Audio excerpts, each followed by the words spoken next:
Don't copy and paste all the data from all the different sheets to make one sheet with everything in it.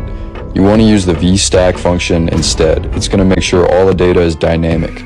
All you have to do is type VSTRACK and then select the first sheet and then hold shift and select the last sheet.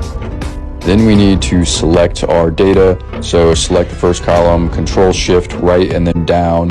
Now you have your cells selected. We want to give some extra room here and press enter.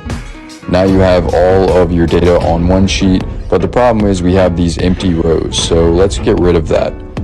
All you have to do here is wrap your function in a filter function. So we're going to type filter and we're going to copy this VStack that we have here. We're going to add a comma and then we're going to paste that VStack again and then change this to your first column. And then we're going to add a conditional. So we're going to say when it's not, nothing. And then close that and press enter. Now you have all your data in one table and there are no blank rows.